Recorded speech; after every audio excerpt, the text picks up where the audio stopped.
Hello students, welcome to my channel Easy Science by Dr. Alka Mani. Dear students, I have seen that most of you are facing problem in science subject. So I am using very simple language so that you can understand this subject very easily and comfortably. So let us start class 10th chapter 14 and name is sources of energy. ऊर्जा के स्रोत। तो ये chapter हम 2 videos में cover करेंगे बच्चों। First video में मैं आपको जो लेसन के बीच बीच में टेक्सचुअल क्वेश्चंस हैं वो आपको समझाऊंगी, वो डिस्कस करूंगी। और नेक्स्ट वीडियो में हम जो लेसन के लास्ट में एक्सरसाइज क्वेश्चन होते हैं वो हम डिस्कस करेंगे। तो चलिए शुरू करते हैं। फर्स्ट टेक्सचुअल है, ये आपकी बुक का पेज नंबर 243 है, एनसीईआरटी बुक का। तो उसके जो क्वेश्चन आंसर्स हैं वो हम करते हैं। What is a good source of energy. बहुत सिंपल चैप्टर है ये, डे टू डे लाइफ से जुड़ा हुआ, और बहुत कुछ आप अपनी नॉलेज से भी इसमें लिख पाएंगे। तो फर्स्ट क्वेश्चन है, what is good source of energy. ऊर्जा का अच्छा स्रोत किसे कहा जाता है। A good source of energy is one which number 1 will do large amount of work per unit mass। एक इकाई मास में जो अधिक मात्रा में ऊर्जा उत्पन्न करे। Second is easily accessible. Accessible means available, जो आसानी से प्राप्त हो। Is easy to store and transport, जिसे स्टोर करना आसान हो और लाना ले जाना भी आसान हो। इज इकोनॉमिकल, जो सस्ता हो। Next question, what is a good fuel. A good fuel has the following properties. एक अच्छे ईंधन में कौन कौन से गुण होने चाहिए। It releases lot of heat on burning, यह जलने पर बहुत अधिक ऊष्मा उत्पन्न करे। It means its calorific value is high, इसका ऊष्मीय मान उच्च हो। It is easily available and cheap, ये आसानी से उपलब्ध हो और सस्ता हो। It does not produce smoke and leave no residue, यह जलने पर कोई धुआं न छोड़े और ना ही कोई राख बचे। It is convenient to use, यह उपयोग में लाने में सुविधाजनक हो। And produce no harmful gases, और कोई हानिकारक गैसें भी उत्पन्न ना करे। नेक्स्ट क्वेश्चन है बच्चों, if you could use any source of energy for heating your food. यदि आपने अपने फूड को गर्म करने के लिए किसी ऊर्जा का स्रोत उपयोग में लाना है तो which one would you use and why. तो आप कौन सा सोर्स उपयोग करेंगे और क्यों। I would like to use LPG for heating my food. मैं अपने फूड को गर्म करने के लिए LPG का उपयोग करूंगी क्योंकि it produces no harmful gases on burning, यह जलने पर कोई हार्मफुल गैस प्रोड्यूस नहीं करता। Its calorific value is high, कितनी है बच्चों 55 किलो जूल पर ग्राम। तो इसका जो ऊष्मीय मान है वो बहुत उच्च है, 55 किलो जूल प्रति ग्राम। इसका मतलब क्या है बच्चों कि 1 ग्राम LPG के बर्न होने पर 55 kilo joule energy, heat energy produce होती है। इट इज़ इजीली अवेलेबल, यह आसानी से उपलब्ध हो सकता है। It is economical and easy to use, यह सस्ता भी है और उपयोग में लाने में यह आसान भी है। नेक्स्ट क्वेश्चन बच्चों बहुत इंपॉर्टेंट है, what are the advantages of fossil fuels. Fossil fuel के क्या हानियां हैं। फॉसिल फ्यूल आपको पता है बच्चों कि जो फॉसिल से बना है वो फॉसिल फ्यूल है, जैसे कि petroleum, coal and natural gas, all these are fossil fuels. Disadvantages of fossil fuels are given below. Fossil fuel के डिसएडवांटेजेस क्या क्या हैं। Number 1, fossil fuels on combustion produce lot of harmful gases. जीवाश्म ईंधन जब जलता है तो बहुत सारी हानिकारक गैसें उत्पन्न करता है। Carbon monoxide, sulphur dioxide, nitrogen oxide, causing respiratory problem, जो कि श्वसन संबंधी बहुत सारी बीमारियां होती हैं इससे। Acidic gases like SO2, SO3, NO2 cause acid rain. ये अम्लीय गैसें होती हैं बच्चों, और ये अम्लीय वर्षा करने में इनका कारण होता है कि ये अम्लीय वर्षा इनके कारण से होती है। कौन कौन सी गैसेस के कारण? SO2, SO3 और NO2। तो ये आपको 1 मार्क्स के अलग से क्वेश्चन में भी आएगा कि name some acidic gases, SO2, SO3 and NO2। Excess use of fossil fuel is releasing lot of CO2। जब हम फॉसिल फ्यूल्स को बहुत ज़्यादा उपयोग में लाएंगे तो ये बहुत अधिक मात्रा में कार्बन डाइऑक्साइड गैस एटमॉस्फेयर में रिलीज करते हैं, which is the main cause of green house effect, जो कि ग्रीन हाउस इफेक्ट का मुख्य कारण है। तो ये आपको अलग से भी एक क्वेश्चन आता है बच्चों कि name one greenhouse gas, तो which is CO2। Fossil fuels although conventional source of energy. Fossil fuels यद्यपि परंपरागत ऊर्जा के स्रोत हैं, बट आर नॉन रिन्यूएबल, परंतु ये पुनः प्राप्त नहीं किए जा सकते, and can not be replenished. इनको जल्दी से दोबारा प्राप्त करना आसान नहीं है। Fossil fuels are present in limited supply. Fossil fuels जो हैं वो हमारे नेचर के अंदर सीमित मात्रा में है। नेक्स्ट क्वेश्चन है बच्चों, why are we looking at alternate source of energy. हम ऊर्जा के कुछ दूसरे स्रोतों की तरफ क्यों देख रहे हैं, क्यों खोज कर रहे हैं? We depend on fossil fuels for most of our energy requirements. हमें अपनी ऊर्जा की ज़रूरतों के लिए ज़्यादातर फॉसिल फ्यूल्स पर ही निर्भर रहना पड़ता है। The stocks of fossil fuel क्या है? Mainly coal, petroleum and natural gas. बार बार ये आ रहा है, आप याद करेंगे इसको। द स्टॉक मीन भंडार। तो फॉसिल फ्यूल्स के जो भंडार हैं दे आर लिमिटेड, वह सीमित हैं, and they are not in process of formation today, और आज वो बनने की प्रक्रिया में भी नहीं है, यानी बन भी नहीं रहे हैं। The rate at which we are consuming, जिस दर से हम इनको खर्च कर रहे हैं, या using them in very high, तो वह दर जो है बहुत अधिक है।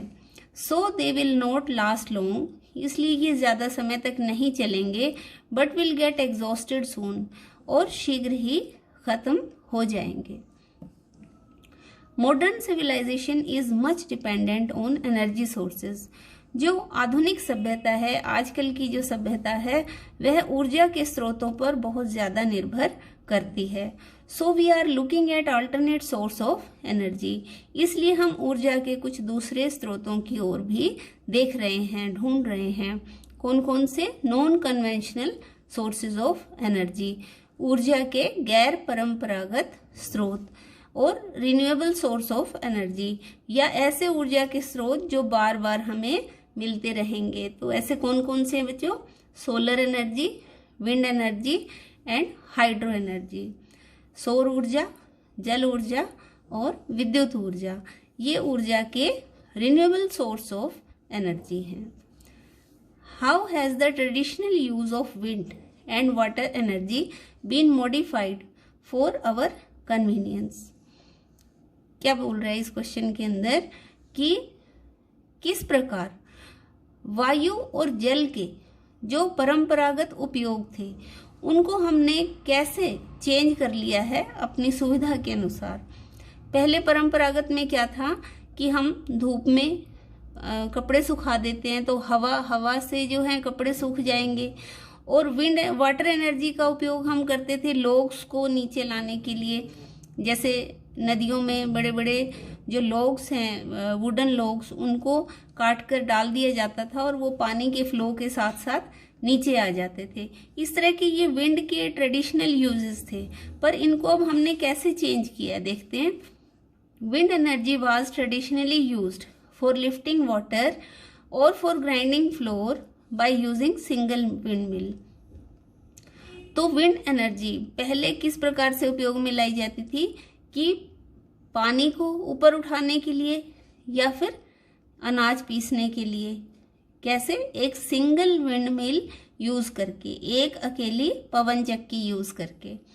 Now a large number of wind mills are installed covering a large area.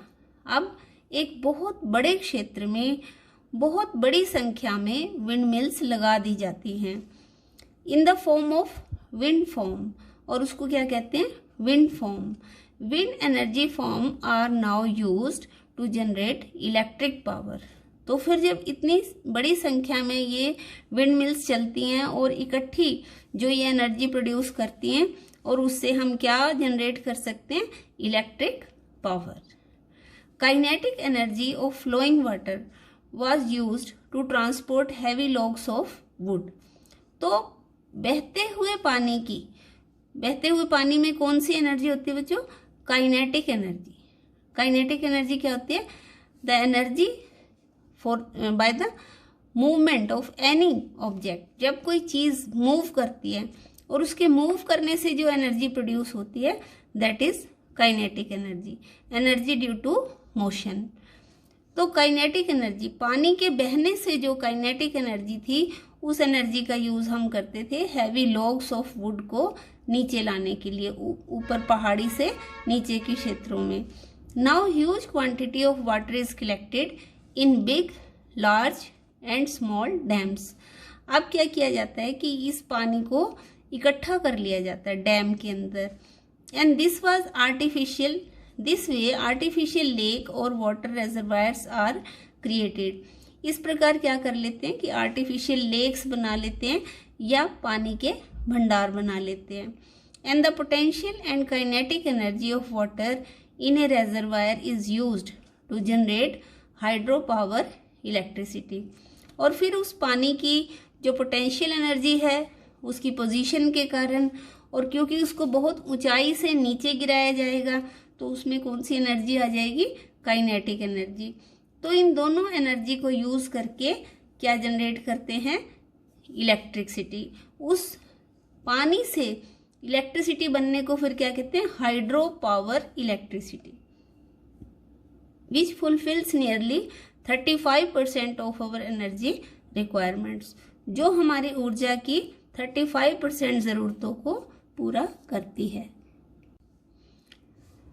Next है बच्चों पेज नंबर 253 एनसीईआरटी बुक, और उसके ये textual question. What kind of mirror, concave, convex और plane would be best suited for use in solar cooker.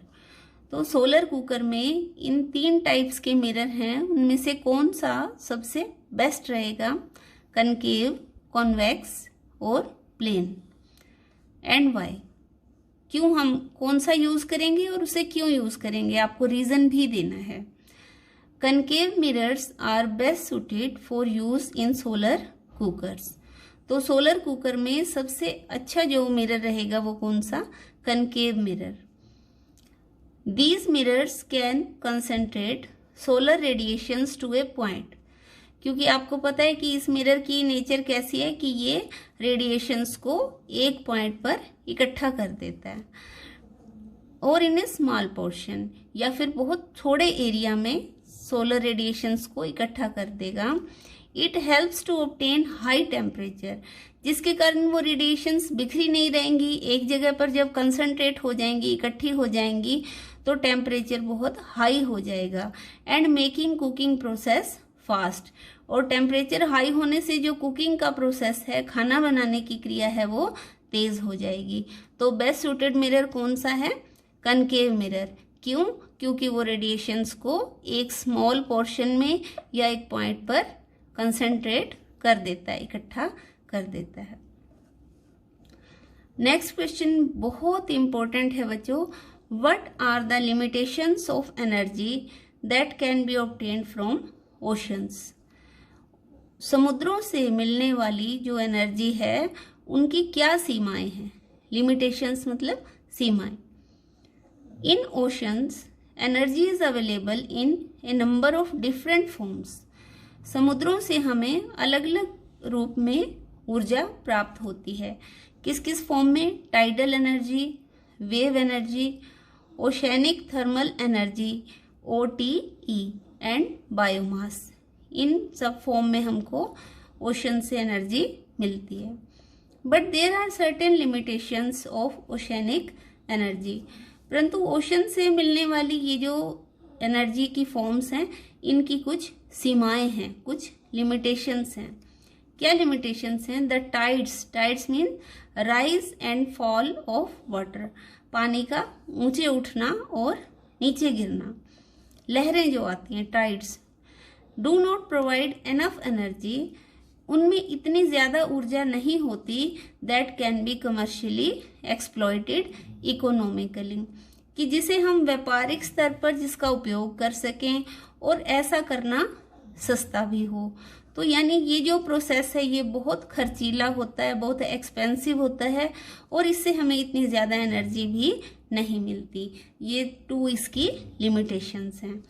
Next है there are very few places, ऐसी बहुत कम जगह हैं where waves are very strong, जहाँ पर जो वेव्स हैं वो स्ट्रोंग हों, so that there are only a few sites, केवल कुछ ही जगह ऐसी हैं where the wave turbines can be set, जहाँ पर कि हम टर्बाइन लगा सकते हैं और उन टर्बाइंस को इन वेव की हेल्प से मूव कर सकते हैं, रन कर सकते हैं।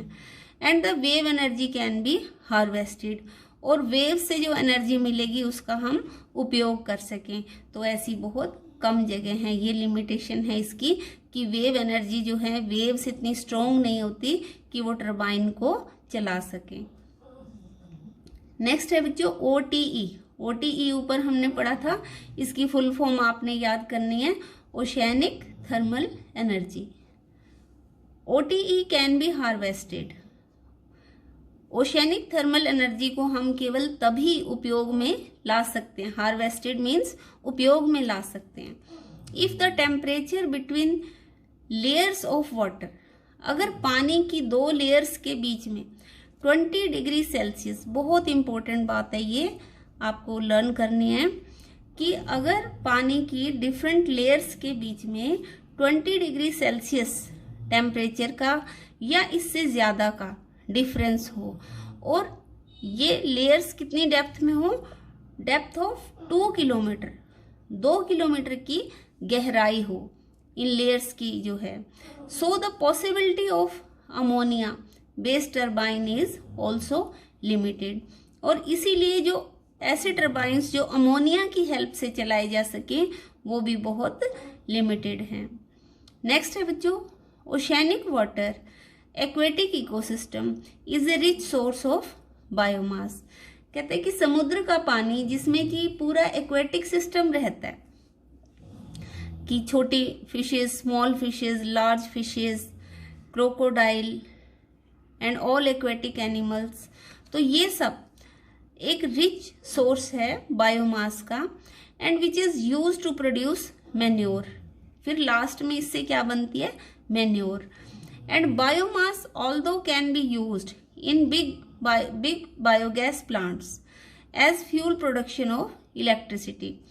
बायोमास का उपयोग हम बायोगैस प्लांट्स में भी यूज कर सकते हैं ताकि इलेक्ट्रिसिटी प्रोड्यूस कर सकें। From such sources remain a distant dream, परंतु ऐसे सोर्स की अभी कल्पना करना बहुत दूर का सपना है, यानी कि जो अभी ये पॉसिबल नहीं हो पाएगा कि जो बायोमास मिले हमको समुद्र में से, उसका उपयोग हम कहाँ कर सकें, बायोगैस प्लांट में एज ए फ्यूल, ईंधन के रूप में, और फिर उससे हम इलेक्ट्रिसिटी प्रोड्यूस कर सकें, जबकि ऐसा होना अभी पॉसिबल नहीं है। नेक्स्ट क्वेश्चन है बच्चों, व्हाट इज जियोथर्मल एनर्जी। ठीक है, तो जियोथर्मल एनर्जी क्या होती है? The interior of earth is very hot. जो अर्थ है, पृथ्वी है, वो अंदर से यानी उसकी गहराई में से वो बहुत गर्म है। Due to presence of molten rocks, क्योंकि पृथ्वी के नीचे जो लेयर्स हैं वहां पर क्या है, मोल्टन रॉक्स, पिघली हुई चट्टानें। इन मोल्टन रॉक्स को क्या कहते हैं बच्चों, मैग्मा। क्या कहते हैं, magma. Inside the earth crust and mental, आपको पता है अर्थ की 3 लेयर्स है, क्रस्ट, मेंटल एंड कोर। तो क्या बोल रहा है कि क्रस्ट और मेंटल के नीचे जो पिघली हुई चट्टानें हैं, मोल्टन रॉक्स हैं, वो कैसे, magma. And this heat energy of the earth is called geothermal energy. और इसी हीट एनर्जी को जो अर्थ के नीचे पिघली हुई चट्टानों के रूप में है, बहुत ज्यादा हीट है, उस हीट एनर्जी को क्या कहते हैं, geothermal energy. Geothermal energy heats up the water present inside the earth. तो जो ये जियोथर्मल एनर्जी है, ये पृथ्वी के नीचे जो पानी है उस पानी को गर्म कर देती है। एंड फॉर्म स्टीम, इतना गर्म कर देती है कि वो पानी स्टीम में बदल जाता है, भाप में बदल जाता है, which can be harnessed to generate electricity, जिसका उपयोग, हार्नेस मीन्स उपयोग, जिसका उपयोग हम कहाँ कर सकते हैं, इलेक्ट्रिसिटी जनरेट करने में। कैसे करेंगे कि जहाँ स्टीम निकलती है वहाँ पर टरबाइन लगा दिए जाएंगे और उस टरबाइन को चलाने के लिए स्टीम का उपयोग करेंगे और उससे फिर इलेक्ट्रिसिटी जनरेट होगी। नेक्स्ट है बच्चों, what are the advantages of nuclear energy. Nuclear energy के क्या लाभ हैं? Advantages of nuclear energy are given below. Small amount of fuel is required for production of large quantity of energy. बहुत अधिक मात्रा में ऊर्जा प्राप्त करने के लिए जो ये न्यूक्लियर मटेरियल है, न्यूक्लियर फ्यूल है, इसकी बहुत कम मात्रा में जरूरत पड़ती है। थोड़ा सा भी ये फ्यूल होगा और ये बहुत अधिक एनर्जी प्रोड्यूस करेगा। It is reliable source of energy, यह ऊर्जा का विश्वसनीय स्रोत है। Most of developed nations are desiring more than 30% of their energy requirements from nuclear power. ज़्यादातर जो developed nations हैं, विकसित देश हैं, वो अपनी ऊर्जा की कम से कम 30% जो ज़रूरतें हैं वो न्यूक्लियर पावर से ही पूरी कर रहे हैं। Advance technology and experts to harness nuclear power is available. हमारे पास बहुत आधुनिक तकनीकें हैं और ऐसे विशेषज्ञ भी हैं जो न्यूक्लियर एनर्जी पावर को, जो है न्यूक्लियर एनर्जी को उपयोग में ला सकें। नेक्स्ट है बच्चों,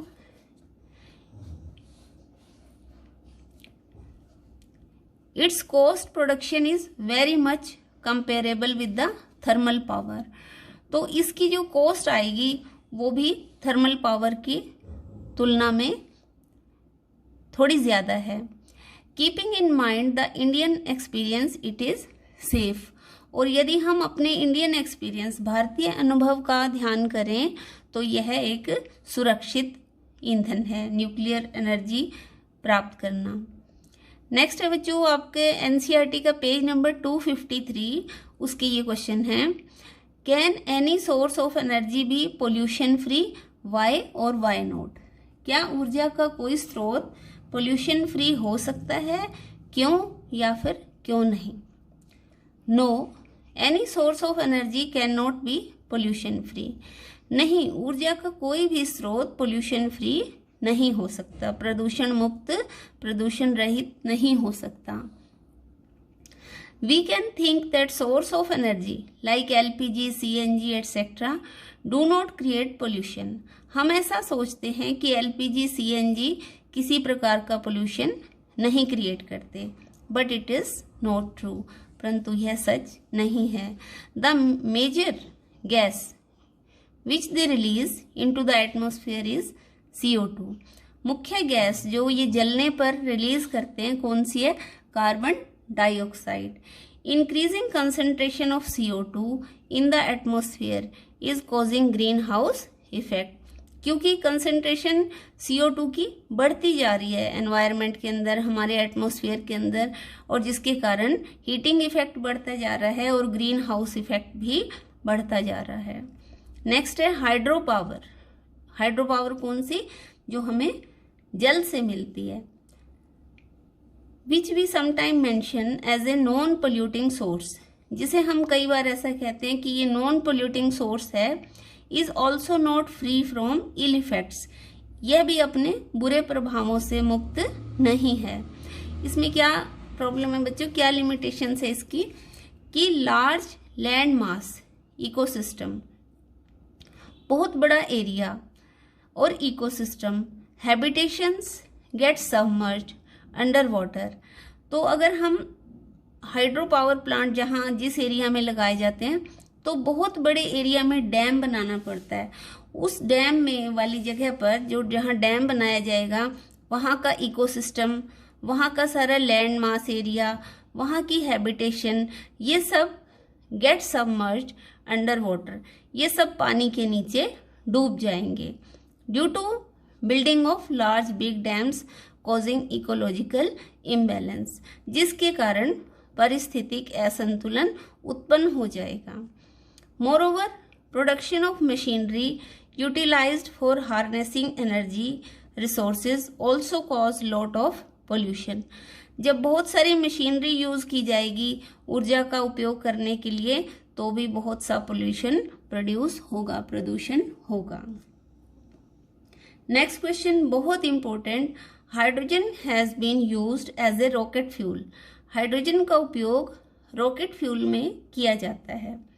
would you consider it a cleaner fuel than CNG?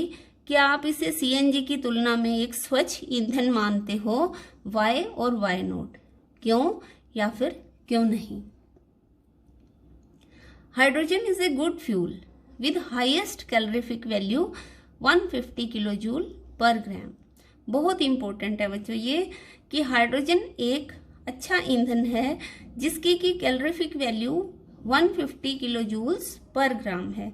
यानी 1 ग्राम हाइड्रोजन गैस को जब कंप्लीटली कंबशन करते हैं तो 150 किलो जूल एनर्जी प्रोड्यूस होती है। It is cleaner and better fuel than CNG. यह सीएनजी की तुलना में स्वच्छ और अच्छा ईंधन है। CNG is a fossil fuel natural gas. CNG की फुल फॉर्म क्या है बच्चों? Compressed natural gas. तो यह एक फॉसिल फ्यूल है and it does contain pollutant gases, और इसके अंदर कुछ प्रदूषण करने वाली गैसेस हो सकती हैं। कौन कौन सी? SO2 and NO2। Whereas hydrogen is totally free from such pollutant gases. जबकि हाइड्रोजन जो है वो इस तरह की पोल्यूटेंट गैसेस से बिल्कुल मुक्त है। And it is generally prepared by decomposition of water. और इसको कैसे बनाया जाता है? पानी को डिकम्पोज करके, विच यूटिलाइजेस इलेक्ट्रिसिटी। जिस डिकम्पोज करने में हम क्या उपयोग में लाते हैं? Electricity. For production of electricity we depend on fuel like coal and natural gas. जबकि इलेक्ट्रिसिटी प्रोड्यूस करने के लिए हमें कोयले पर या फिर नेचुरल गैस पर डिपेंडेंट रहना पड़ता है। Combustion of fuel may lead to pollution of environment to some extent। और जब ईंधन जलेंगे तो कुछ न कुछ मात्रा में ज़रूर हमारे एनवायरनमेंट में पोल्यूशन प्रोड्यूस होगा। But as such hydrogen has a fuel cause no pollution. परंतु हाइड्रोजन एक ईंधन के रूप में बिल्कुल भी पोल्यूशन प्रोड्यूस नहीं करता। नेक्स्ट है बच्चों पेज नंबर 245 एनसीईआरटी और उसके ये question answers. Name 2 energy sources. 2 ऊर्जा के स्रोत बताओ that you would consider to be renewable, जो कि रिन्यूएबल हो। रिन्यूएबल मतलब जिन्हें पुनः प्राप्त किया जा सके। Give reason for your choice. तो आपने उनको क्यों चुना उसके लिए आप रीजन भी दीजिए। तो बच्चे मोस्टली हाफ ही क्वेश्चन का आंसर देकर छोड़ देते हैं। आपने कंप्लीट क्वेश्चन का आंसर देना है। Renewable source of energy are. ऊर्जा के पुनः प्राप्त होने वाले स्रोत हैं hydro power, wind power, solar power, biomass. अब क्यों है ये? All these sources of energy are non exhaustible and they are present in unlimited supply. ये ऊर्जा के सभी स्रोत कभी ना खत्म होने वाले और नेचर के अंदर असीमित मात्रा में उपलब्ध हैं, इसलिए हमने इनको चुना है। नेक्स्ट क्वेश्चन है बच्चों, give the names of 2 energy sources. ऊर्जा के 2 ऐसे स्रोतों के नाम बताओ that you would consider to be exhaustible, जिन्हें आप मानते हो कि वे खत्म हो जाएंगे। Give reason for your choice, अपने चॉइस के लिए रीजन भी बताएं। 2 exhaustible resources of energy are number 1 fossil fuels like coal, petroleum, natural gas, uranium and thorium।